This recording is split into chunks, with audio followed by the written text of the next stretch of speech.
Я преподаю русский язык уже около 10 лет. Я накопила достаточно опыта.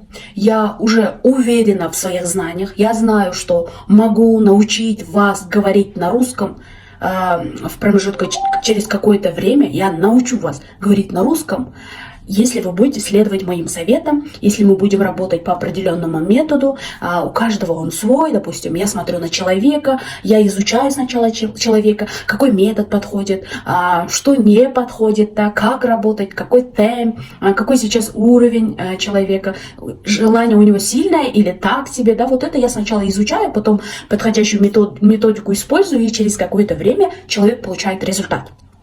Все супер. Я в этом уверена на 100%, я даю 100% гарантию, что у вас будет результат. Кроме в двух случаях. Эки случай да башка. Вот у двух типов людей, эки тип, у них никогда не будет результата, к сожалению. Первый тип людей – это нытики. Это люди, которые постоянно жалуются. Они постоянно жалуются. Утром поставишь, они скажут: ой, кугам байгалды, ой, гум байгал. Вечером поставишь, скажут: ой, я устала, задание я не успела, потому что то-то, то-то, кто-то мне помешал. Вот прям все вокруг виноваты у них. Прям все виноваты. Баргнули, кроме них. Они постоянно чем-то недовольны, постоянно они чем-то недовольны. Вот первый тип людей, у них, к сожалению, не будет результата, я с ними даже не работаю, я их отправляю искать другой курс, и они злятся почему-то.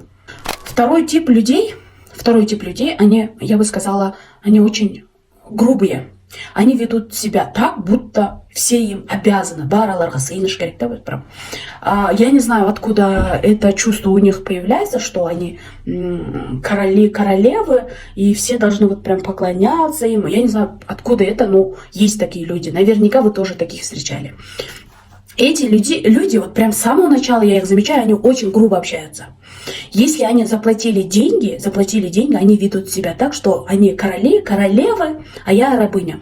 Прям это джат сидят, турда да, вот прям я должна выполнять их приказы.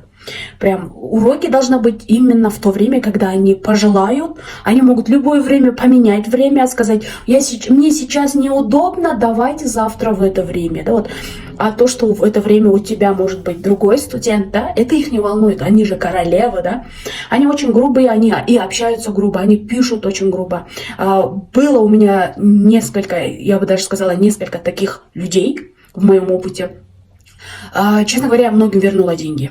Я вернула деньги, и мы перестали обучаться, потому что я ценю себя, я уважаю себя, я верю в себя, я не буду тратить свою энергию на таких людей. И, к сожалению, по моему опыту, у таких людей результата тоже не будет, потому что никакой преподаватель не будет терпеть их такое отношение. А самостоятельно они ничего не добьются, и получается вот так.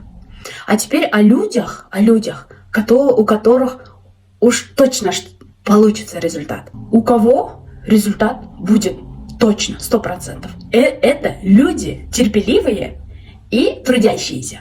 Вот, допустим, алар сабырду, жана эмгектенгенге даяр. Эмгектенген дегени бул сабырду, что они понимают, они реалисты, понимаете?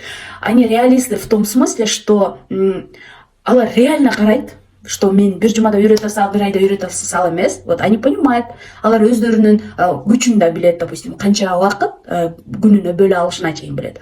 Алар сабырдуу. Если что-то не понимают, они прям не злятся, они просто еще раз посмотрят или спросят. Все. И потом они выполняют задание, понимаете? Выполнение заданий — это самое лучшее, прям самый короткий путь.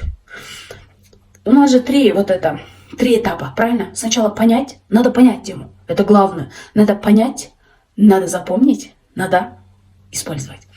Что бы вы там ни делали, чему вы там не хотели научиться, хотите научиться танцевать какой-то стиль танца, допустим, кей-поп, я не знаю, брейк-данс, да? Что нужно? Сначала запомнить, понять движение, да? Уроки, как они двигаются, сначала понять, а потом запомнить движение, потом использовать, то есть практиковаться, танцеваться. Все? Понятно? Везде этот принцип работает. Точно так же. Понять. Вы поймете это на моих уроках, на авторских уроках, вы и так поймете эти темы. Остается запомнить. А чтобы запомнить, помогают задания. Чем лучше, быстрее вы будете это, чаще выполнять задания, тем лучше вы это запомните. А использовать мы на практическом уроке и так используем. То есть все 3 этапа мы проходим на курсах. А все 3 этапа проходят в основном терпеливые и трудящиеся.